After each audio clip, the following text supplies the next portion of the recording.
ఒకప్పుడు విషయం.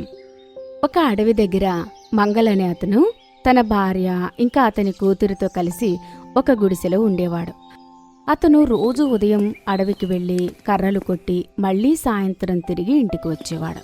ఒకరోజు అతని కూతురు సుగంధ అతనితో ఇలా అంటుంది, నాన్న, మీరు నన్ను అడవికి తీసుకెళ్తారని చెప్పారు కదా, కానీ మీరు నన్ను ఇంతవరకు తీసుకెళ్లలేదు. అన్నాను తల్లి, కానీ అడవి మొత్తం ప్రమాదకరమైన జంతువులతో నిండి ఉంది. ఇంకా అక్కడ సింహం కూడా ఉంటుంది. చూడమ్మా, నాన్నెప్పుడు ఇలాగే చెప్తూ తప్పించుకుంటారు, కానీ నాకు ఇంట్లో ఉండి బోర్ కొడుతుంది. ఇవాళ నువ్వు అడవికి తీసుకెళ్తానని, లేకపోతే రోజంతా నా బుర్ర తినేస్తూ ఉంటుంది. సరే తల్లి, ఇవాళ నువ్వు కూడా అడవి చూడు. కాని నువ్వు జాగ్రత్త తల్లి, మీ నాన్నతోనే ఉండు, సరేనా? అమ్మా, నువ్వు కంగారు పడకు, నేను నాన్నతోనే ఉంటాను. సుగంధ సంతోషంగా వాళ్ళ నాన్నతో కలిసి అడవికి వెళ్తుంది. దారిలో వెళ్తూ వాళ్ళిద్దరూ మాట్లాడుకుంటారు. నాన్న, మీరు రోజు అడవికి వస్తారు కదా, ఎప్పుడు భయంకరమైన జంతువులు చూడలేదా? చూశాను తల్లి, కానీ రాత్రి కానీ ఇప్పుడు నేను ఎంత జాగ్రత్తగా ఉంటాను అంటే జంతువుల శబ్దం వినగానే బయటకొచ్చేస్తాను. అయితే మనం అడవిలో చాలా జాగ్రత్తగా ఉండాలి కదా నాన్న? తల్లి. కాసేపటికి సుగంధ ఇంకా మంగళ అడవికి చేరుకుంటారు. సుగంధి, నువ్వు ఇక్కడే కూర్చో, నేను కర్రలు కొడతాను. ఈ అడవి ఎంత అందంగా ఉంది కదా నాన్న? తల్లి, ఈ అడవి ఎంత అందమైనదో అంత ప్రమాదకరమైనది. అడవి జంతువులతో నిండి ఉంటుంది. నాన్న, నాకు దాహంగా ఉంది, ఎదురుగా ఉన్న నదిలో నీళ్లు తాగుతాను. సరే, జాగ్రత్తగా వెళ్ళు. ఇప్పుడు అడవి జంతువులు నీళ్లు తాగడానికి నదికి వస్తాయి. నీకు ఏదైనా జంతువు శబ్దం వినబడితే తిరిగిరా, సరేనా? సరేనన్న. సుగంధి నదిలో నీళ్లు తాగుతుంది. నీళ్లు తాగిన తర్వాత నది ఒడ్డున ఒక రాయి మీద కూర్చుంటుంది. ఇంకా అడవి అందాలు ఆస్వాదిస్తూ ఉంటుంది. అప్పుడే ఆ నది ఒడ్డున ఒక సింహం నీళ్లు తాగడానికి వస్తుంది.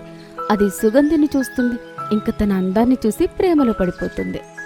ఎంత అందమైన అమ్మాయి! ఏం జరుగుతుంది గురూ? నువ్వు ఏం చేశావు? నీ అరుపు విని తను పారిపోయింది. క్షమించు గురూ, నాకేం తెలుసు తను భయపడుతుందని. ఇప్పుడేం చెయ్యను? నాకు ఆ సుందరి చాలా బాగా నచ్చింది. తనిప్పుడు ఎలా దొరుకుతుంది? చేసేదేముంది, ఒకవేళ నీకు ఆ అమ్మాయి నచ్చితే ఆ అమ్మాయి తండ్రి దగ్గరికి వెళ్ళి తనని పెళ్లి చేసుకుంటానని చెప్పు. నువ్వేం మాటలు మాట్లాడుతున్నావు? ఒక మనిషి తన కూతురు పెళ్లి సింహానికిచ్చి చేస్తాడా? అరే గురూ, నీకు తెలియదు. నువ్వు ఏంటో, మనిషి ఎంత పెద్ద బలవంతుడైనా సింహం ముందు బలహీనుడే. నువ్వు చెప్పినట్లు ఆ మనిషి వింటాడు. అయితే ఆ అమ్మాయి నిజంగా నా భార్య అవ్వగలదా? మీరు ఆనండి, మన అడవి జంతువులం అందరం కలిసి ఆ అమ్మాయి ఇంటికి వెళ్దాం.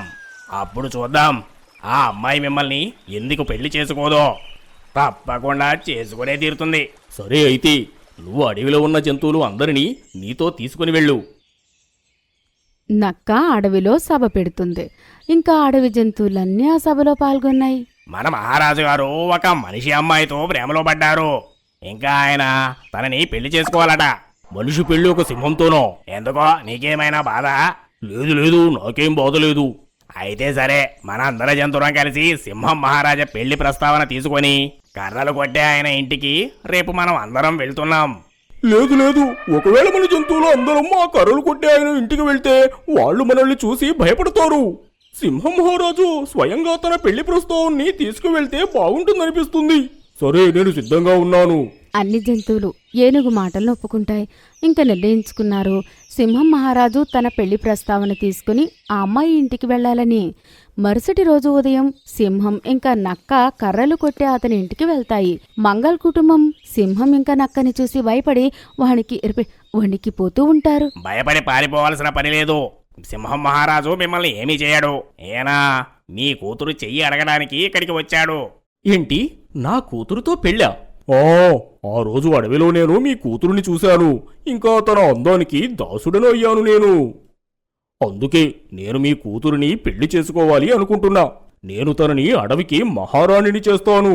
ఆ మాటలు విని సుగంధి భయపడిపోతుంది. మంగళ్ కూడా భయపడతాడు. కాని ఆ సమయంలో వాళ్ళు జాగ్రత్తగా ఉండడం కూడా అవసరమే. అతను తన కూతుర్ని సింహం నుంచి కాపాడాలనుకుంటాడు. ఇదెక్కడ ఆపద వచ్చి పడింది?